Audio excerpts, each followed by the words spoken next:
Welcome to Bear News. I'm Kristen Scovilage. Did you know there is more to do with the Michener Library than just homework?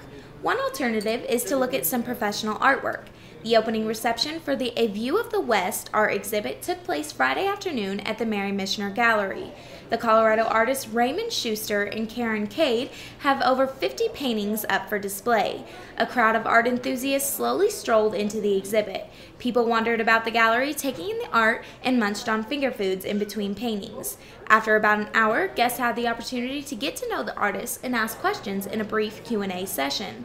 Not only was the event a fun time for the art viewers, but it was also something the artists enjoyed too. If you missed out on the opening reception and wanted to see the exhibit for yourself, don't worry, the exhibit will be on display until March 28th, so you have plenty of time to go see it. Sarah Kelly is a charismatic and smiley freshman with a deep secret. Today, she is proud of herself and the journey she has gone through. Before beginning college, she had gone through a life-changing experience with anorexia. When I was in middle school, I had a group of girls that were just awful to me. And they left me this awful voicemail telling me that I was obese. That was the very first time in my life where I started recognizing my body, and the only way that I felt I had the most control was over how much I was consuming. My junior year was by far the worst year of my life, of my disorder, of my mental health. I had restricted so much to the point that I would wake up in the morning and I would have clumps of hair on my pillow, and I grew a kind of this small coat of almost like fur on my whole body to kind of keep me warm. It wasn't, the working out 1 hour a day wasn't enough, and the restricting just breakfast wasn't enough, and then it became restricting all food. I stopped hanging out with friends. It was very scary. I started therapy, and for the first 6 months of therapy, I really didn't take it seriously at all. I ended up fainting in the hallway, and no one was around, and I woke up and I didn't really know what had happened. I was like, okay, you need to start taking this seriously because you're gonna die. It's a daily struggle still, I'm gonna deal with this for the rest of my life. You choose recovery every day. When it comes to the UNC Confessions page or Facebook or kind of things that are more personalized with people that we're in contact with, here as Bears or as just your friends from home, there's so much negativity that comes around regarding people and what they look like. Educating people on what eating disorders are and how serious they are and how much they not only affect the victim of the eating disorder, but their family and their friends, really helps people understand that it's not just because you want attention or just because you want to look pretty or look like girls in magazines. You are worthy and you are loved and you are enough. You absolutely deserve the kind of life that comes with recovery. Telling her story is a huge part of her recovery.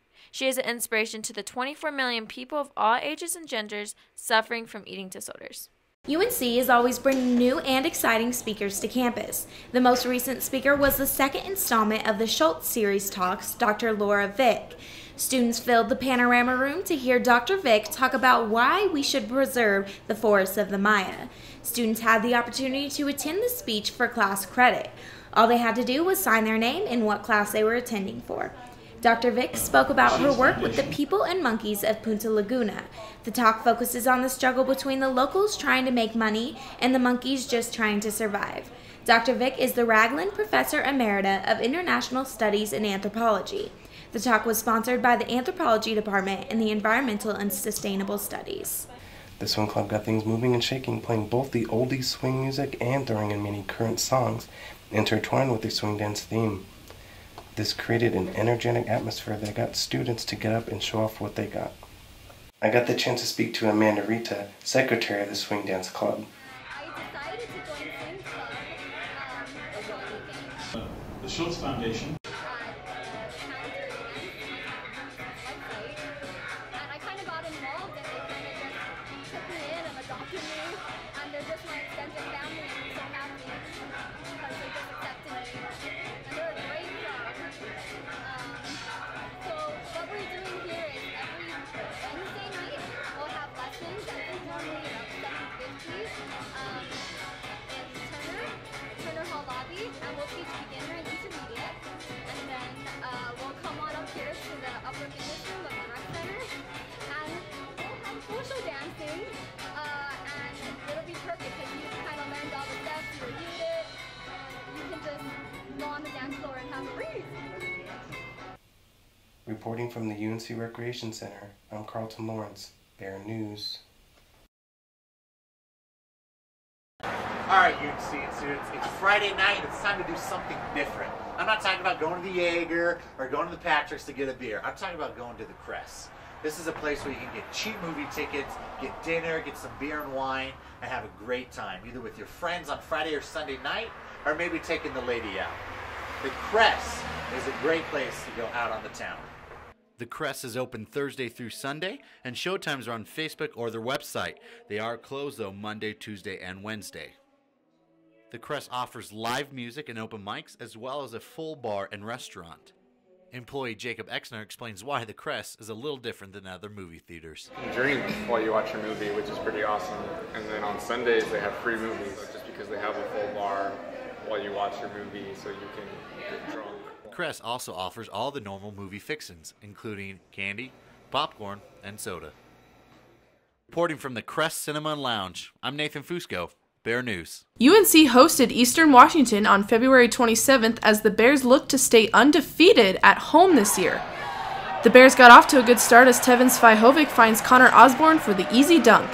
The next possession, Derek Barton shows off his range as he hits this step-back three to tie the game at 9. It was all Eagles from there, though. The Bears couldn't stop Tyler Harvey as he knocks down one of his 7 three-pointers. This alley-oop to Martin Seiferth put the Eagles up by 14 with 5 minutes left.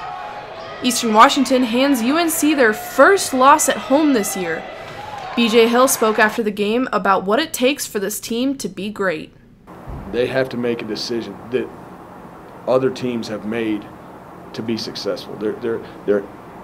There has to be sacrifice made in order to be great. To be a part of something special, you have to sacrifice something of yourself. The Bears took on Portland State on March 1st at home, honoring 4 seniors on senior night. Tate Unruh got off to a fast start, scoring 7 of the team's first 11 points, sparking a 13-2 run to open the game.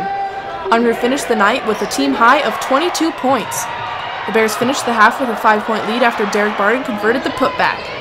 Missed opportunities by the Bears generated a 13-2 run by the Vikings to start the second half. Strong offensive play by Jordan Wilson kept the Bears in down the stretch, but the Bears couldn't battle back to win and lost their second consecutive home game, 77-68. At the end of February, the chance to host the Big Sky Tournament was still within reach for the men's basketball team.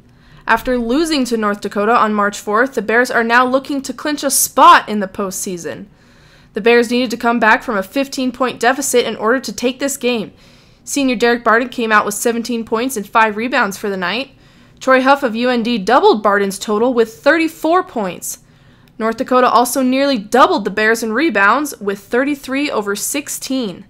UNC did outshoot North Dakota 60.4% to 58%. With one regular season game left, let's take a look at the men's basketball Big Sky standings. UNC sits in 5th with Portland State, Eastern Washington, Montana State, and Sacramento State below them fighting for 6th. Weber State is in 1st and will be hosting this year's Big Sky Tournament. North Dakota's win over UNC brought them to clinch a spot in the postseason. While Eastern Washington and Portland State came to Butler Hancock to play the men's team, the women's basketball team traveled to the Pacific Northwest to face both of their teams. The Bears played against the Eastern Washington Eagles on February 27th. Senior Kim Lockridge led UNC with 16 points and 9 rebounds. Aubrey Ashenfelter from EWU tied Lockridge in points for the night. The Eagles went 22 for 24 at the free throw line after UNC's 23 team fouls. The Bears shot 36.8% from the field versus Eastern Washington's 43.8%. The Bears did out-rebound the Eagles 35-31, but that wasn't enough to get the win, losing 67-61. Could the Bears fight back and get a win over Portland State on March 1st? The Bears trailed just by 2 points with 8 seconds left after Kylie Heiser sunk a 3 to bring the score up 53-51 Portland State. But Portland State made their last 4 free throws to end the game and win it 57-51. Junior Stephanie Lee totaled 14 points and Emily Esom of the Vikings totaled 17 points in the night. Just like the Eastern Washington game, the Vikings dominated in free throws, shooting 18 of 24 or 75%. The Bears shot 41% from beyond the arc and 42% from the field. Both teams totaled 36 rebounds. UNC has one more regular season game to still try and make the Big Sky tournament. Now let's take a look at the Big Sky standings for women's basketball and where the Bears are in relation to the tournament. Our Bears sit in 8th place with a 14-14 overall record and 8-11 Big Sky record. North Dakota has already clinched to the postseason and will host this year's Big Sky tournament. Southern Utah, Montana, Eastern Washington, and Sacramento State have all clinched to the postseason. The fight is on for Idaho State, Montana State, and UNC to clinch. The Bears will face Southern Utah on March 8th at 7:30 p.m. For both Luis Tabizon and Rudy Vargas, it was noticing the health risks that being overweight can present that made them decide it was time for change. I mean, as time went by and I learned about my family's health history, then I kind of started worrying a little bit more, and that's kind of when I started kind of thinking of maybe I should change my lifestyle a little bit, you know, not be so content with just being overweight. My aunt was really sick and she had diabetes and she died because of that. I was so afraid that I was gonna get that, so I started exercising. I started on February 24th in 2008, and since then I've been working out every day, or as much as I can. Changing your lifestyle and leaving bad habits behind is not easy, and it all comes with challenges. I look at it as the first 3 months that were the hardest for me because I didn't know a lot. Sticking to a diet, just because eating healthy is not as easy as it seems, especially when you're in college. I mean, I lived in the dorms. I didn't have money for equipment or like to go to a gym, so I had to do everything on my own. So I would just stay at home and just I don't know, just start jumping in the same place, and that was pretty much the hardest obstacle that I faced. But accomplishing their goal of becoming healthier individuals has been very rewarding. I do now a lot of things that I didn't do when I was chubby, and I'm more confident. I actually talk to people, but it's worth it. I know at the end of the race you're gonna be just laughing about all those moments where we were crying, and every day you just get better at it. I have more confidence. I'm just a happier person. I mean, I love exercising. I love living this type of lifestyle, and I mean, it's a great thing to do for anybody. Reporting from Greeley, Colorado, Corina Hierro, Bear News. It's time for our Pinterest Pick of the Week. If you weren't able to get a hold of a box of Girl Scout cookies this year, try preparing some Thin Mints inspired puppy chows to satisfy your minty craving. The ingredients for the puppy chow include chocolate, canned quick, powdered sugar, a box of Rice Chex cereal, and the most important ingredient, mint M&Ms. Thank you for joining us for this episode of Bear News. If you have any story ideas you'd like to give us, contact us at bear.news@unco.edu. We'll be back next week. Until then, stay up to date on our Facebook page and Twitter.